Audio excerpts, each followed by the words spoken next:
மக்களுடைய எண்ணம் உங்களுக்கு மேலே எப்படி இருக்குன்னு நினைக்கிறீங்க? மக்கள் திரள் எப்படி இருக்காங்கன்னு நினைக்கிறீங்க? அன்றைக்கு நான் கட்சி தொடங்கிய தை மாதம் 1ஆம் தேதி 2012 தொடங்கினேன். அதற்கு பிறகு முதல் மாநாட்டை இதே மஞ்சள் நகர் மைதானத்தில் தான் நடத்தினேன். அன்றைக்கு இருந்த அதே உணர்வு, அதே எழுச்சி, அதே அன்பு, அதே பாசத்தோடு பல்லாயிரக்கணக்கான மக்கள் திரண்டு வந்திருக்கிறார்கள். இந்த ஒரு பொதுக்கூட்ட நிகழ்வு, இது மாநாடு அல்ல, ஒரு பொதுக்கூட்டமே கடலூரில் இன்றைக்கு மாநாடாக நடந்து முடிந்திருக்கிறது. இதுக்கு ஒத்துழைப்பு தந்து உழைத்திட்ட அனைத்து என் தமிழக வாழ்வுரிமை கட்சி உறவுகளுக்கும் என் நெஞ்சார்ந்த நன்றியை அவர்களின் பொற்பாதங்களில் காணிக்காக்குகிறேன். நீங்க வந்திருக்க எல்லாருமே உங்களை குடும்பத்தில் ஒருத்தராக உங்களை பார்க்குறாங்க, அதுக்கு நீங்க என்ன சொல்ல விரும்புறீங்க? அதை நான் சொல்கிறேன், என்னுடைய மக்களுக்கு நான் பொண்ணு பொருள் எதையும் அள்ளி கொடுத்தில்ல, அன்பை மட்டும்தான் அள்ளி கொடுக்கிறேன். இந்த கடலூர் மாவட்டத்தில் சுமார் 50,000 திருமணங்களை தலைமையேற்று நடத்தி வைத்திருக்கிறேன்.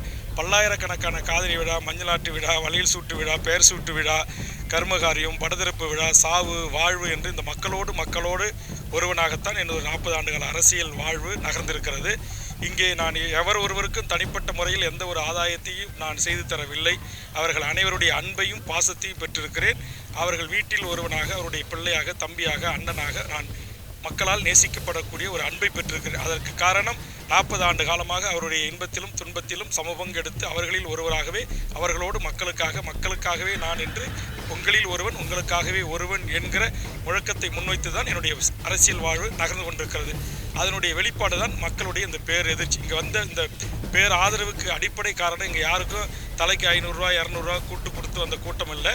இது அவர்களாகவே எந்த ஒரு எதிர்பார்ப்பும் இல்லாமல் அன்புக்கு பாசத்திற்கு கட்டுப்பட்டு வந்த ஒரு மாபெரும் மக்கள் திரள் கூட்டம் தான் இந்த பொதுக்கூட்டம்.